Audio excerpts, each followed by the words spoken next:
సుమన్ టీవీలో మీ personal and business promotions కోసం కింది నెంబర్కి కాంటాక్ట్ చేయండి. సార్, హైకోర్టుకు సంబంధించి ఆచరణ సాధ్యం కాని హామీలను ఇచ్చి జగన్ రాయలసీమ వాసులు, ముఖ్యంగా కర్నూలు నగర వాసులకు తీరం ద్రోహం చేశారనే విమర్శ ఒకటి ఉంది. దీనిపై మీరు న్యాయవాదిగా ఏమంటారు? జగన్మోహన్ రెడ్డి గారు ఏదైతే అమలు చేస్తాడో అటువంటి హామీలను ఇస్తాడు కానీ ఆచరణ సాధ్యం కాని హామీలను ఎటువంటి పరిస్థితులు ఇవ్వడు.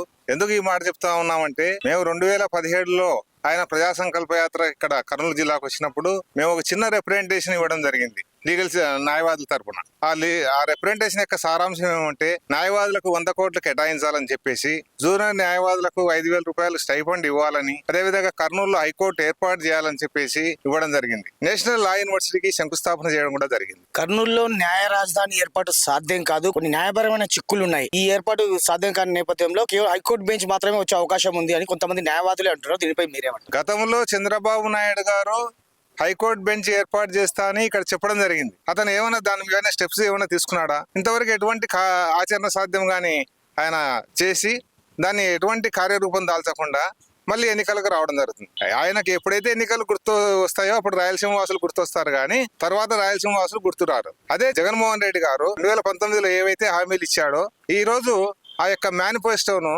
99% అమలు చేయడం జరిగింది. చంద్రబాబు నాయుడు గారు చెప్పేవన్నీ అబద్ధాలు. జగన్మోహన్ రెడ్డి గారు వస్తేనే కర్నూలు న్యాయ రాజధానిగా కంపల్సరీగా జరుగు తీరుతుంది.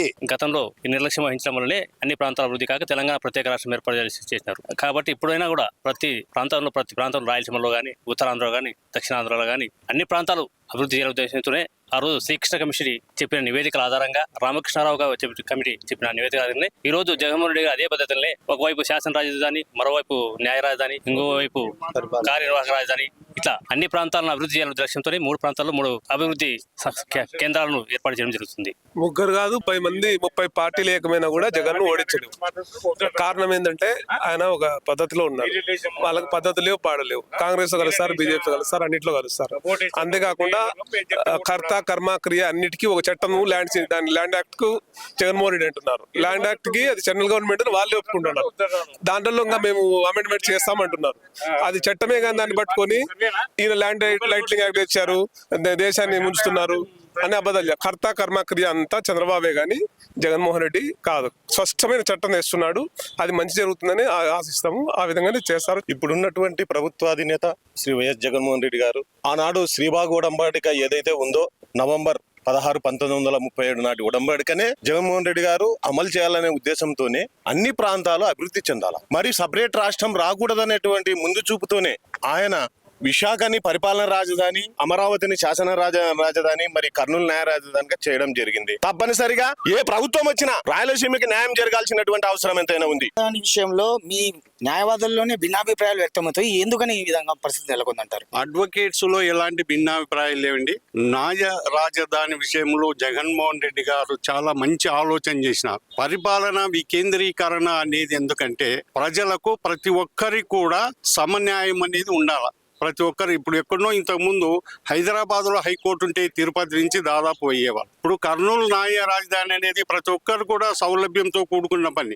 ఇక్కడ వాటర్ అనుకోండి, మౌలిక వసతులు అనుకోండి, అన్నీ ఉండే కదా. నేషనల్ లా యూనివర్సిటీ అనేది, జాతీయ న్యాయ విశ్వవిద్యాలయం అనేది రీసెంట్ గానే జగన్మోహన్ రెడ్డి గారు శంకుస్థాపన చేశారు. ఈ శంకుస్థాపన మళ్ళా జుడిషియల్ అకాడమీ అని ఉంది. న్యాయమూర్తులకు కానీ ఇంకా ఎవరికే కానీ అకాడమీ అనేది ప్రతి ఒక్క ట్రైనింగ్ ఇచ్చే సెంటర్. అది ప్రతి ఒక్కరు కూడా న్యాయపరంగా ప్రతి ఒక్కరు కూడా ఈ కర్నూలు అనేది చాలా సెంటరు. ప్రతి ఒక్కరికి కూడా అడ్వకేట్స్ కోరుకునేది కూడా న్యాయ రాజధాని ఉండాలా కర్నూలు అనేది కూడా ఇక్కడ ఉన్న రాయలసీమ ప్రజలే కాదు, అక్కడ ఉన్న కోస్తా వాళ్ళు కూడా చెప్తున్నారు, పెట్టండి న్యాయ రాజధాని కర్నూలులో చాలా బాగుంటుంది అని, అన్ని వసతులతో కూడుకున్న పని అని చెప్తున్నారు. ఎలాంటి న్యాయ చిక్కులు ఎలాంటిది లేదు. కేవలం పొలిటికల్ ఇష్యూ మీద దీన్ని పోస్ట్ పోన్ చేయడము తప్ప వేరేది ఏమి లేదు. దీంట్లో హైకోర్టు అనేది ఏమంటే, ఇక్కడ ఉన్న పేద ప్రజలు ఉన్నారు దాదాపు రాయలసీమలో మొత్తం. ప్రతి ఒక్కరు ప్రతి చిన్న విషయానికి హైకోర్టు వాళ్ళంటే డబ్బుతో కూడుకునే సమయము ఎన్నో దానికి ముడిపడి ఉన్నాయి. కాబట్టి ఇలాంటివన్నీ జయించడానికి హైకోర్టు చాలా నీడ్ అండ్ నెసరీ, చాలా అవసరం అనేది కర్నూలులో స్థాపించాలనేది ప్రతి ఒక్క అడ్వకేట్ యొక్క కోరిక.